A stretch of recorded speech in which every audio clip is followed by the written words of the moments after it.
Hidup tidak lepas dari yang namanya persimpangan demi persimpangan. Ketika kita sudah memutuskan sesuatu, kita biasanya dihadapkan persimpangan yang akan menguji apa yang sudah kita putuskan. Begitu juga di dalam perihal iman. Saat dimana kita percaya kepada Tuhan yang kita sembah, yang kita yakini itu sebagai Tuhan yang benar, maka persimpangan sudah menanti kita di depan sana.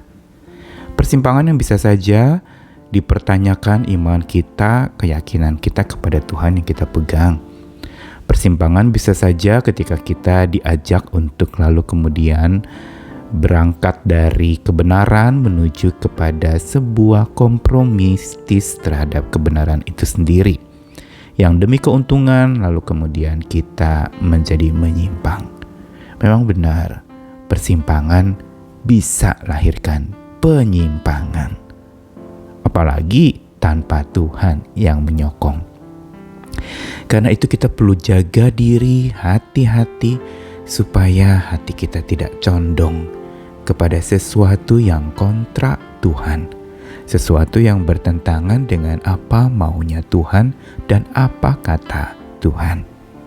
Hati-hati, jangan sampai condong. Saya Nikolas Kurniawan kembali menemani di dalam Sabda Tuhan hari ini dari 1 Raja-Raja 11 ayat 4, lalu dilanjutkan 1 Raja-Raja 11 ayat 9 sampai 10, dan Mazmur 119 ayat 36.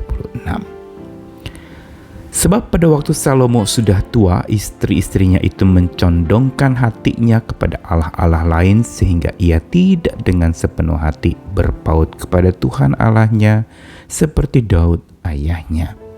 Sebab itu Tuhan menunjukkan murka-Nya kepada Salomo sebab hatinya telah menyimpang daripada Tuhan Allah Israel yang telah 2 kali menampakkan diri kepadanya dan yang telah memerintahkan kepadanya dalam hal ini supaya jangan mengikuti allah-allah lain. Akan tetapi ia tidak berpegang kepada apa yang diperintahkan Tuhan.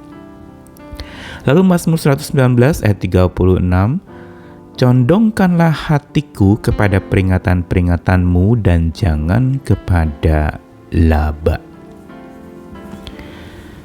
Satu sisi gelap dari Salomo yaitu menjelang akhir hidupnya dia menyimpang dari hikmat yang Tuhan berikan, dari kebenaran yang dia pegang teguh semula pada saat awal dia menjadi raja.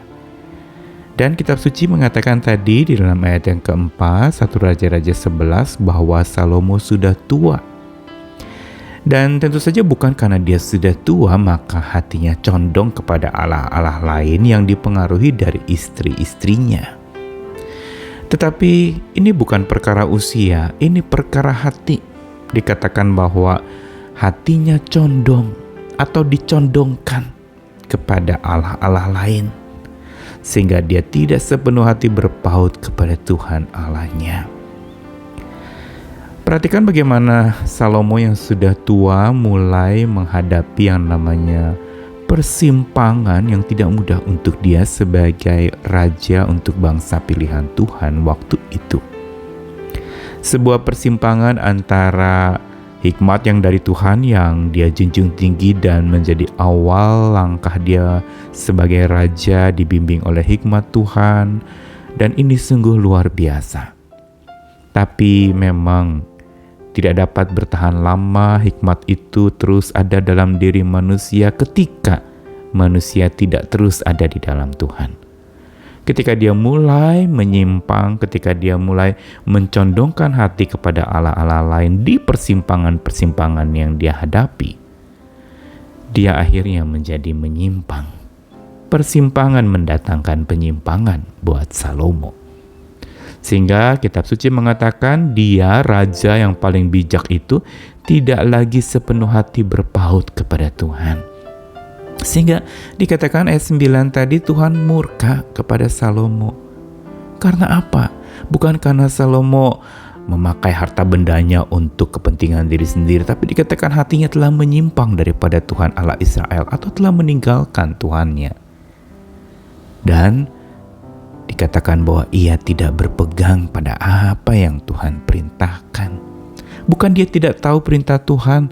Tentu saja sebagai raja berhikmat dan bijaksana, dia tahu perintah Tuhan, dia takut akan Tuhan, tetapi dia lemah di dalam tetap berpegang kepada perintah Tuhan. Dengan kata lain, memang ada godaan yang melanda hidupnya, sehingga di persimpangan itulah dia menyimpang. Di persimpangan masa tua ketika sudah jaya sebagai raja yang terkenal bijak dan luar biasa berhikmat, di situ kita melihat bagaimana Salomo akhirnya jatuh justru di dalam sesuatu yang tidak diduga-duga. Saat persimpangan datang, Salomo menyimpang. Dan di dalam Mazmur 119 tadi dibacakan, pemazmur sendiri dalam doanya mengatakan, condongkanlah hatiku pada peringatan-peringatanmu ya Tuhan, dan jangan kepada laba. Apa yang dikatakan di situ kembali lagi ada di dalam satu konteks persimpangan. Condongkan hati kepada peringatanmu dan jangan kepada laba, berarti ada dua yang menjadi persimpangan waktu itu, yaitu peringatan Tuhan dan laba atau keuntungan hidup. Inilah yang sebenarnya menjadi tanda bahaya juga di dalam iman percaya kita. Makanya kenapa Tuhan juga ingatkan bahwa akar dari segala kejahatan adalah cinta uang. Dan kita tidak dapat menyembah kepada dua sekaligus, Mamon maupun Tuhan, karena kita akan mengutamakan yang satu dan melupakan yang lain. Penyimpangan-penyimpangan bisa saja terjadi di persimpangan-persimpangan jalan hidup kita. Kalau Salomo di persimpangan tentang hawa nafsunya dan kehidupannya di dalam berkeluarga, maka di dalam Mazmur 119 tadi adalah sebuah persimpangan di dalam kaitan antara peringatan Tuhan dengan keuntungan pribadi. Ini semua mengingatkan kepada kita bahwa memang persimpangan tidak dapat kita sangkali, dia ada dalam hidup kita.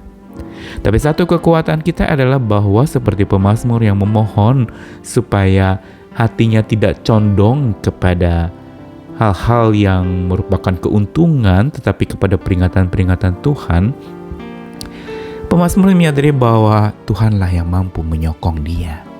Karena tanpa Tuhan menyokong dan menolong dia, persimpangan-persimpangan hidup yang dialaminya bisa melahirkan penyimpangan-penyimpangan yang membuat hati condong pada segala yang tampak menggiurkan tetapi menghancurkan.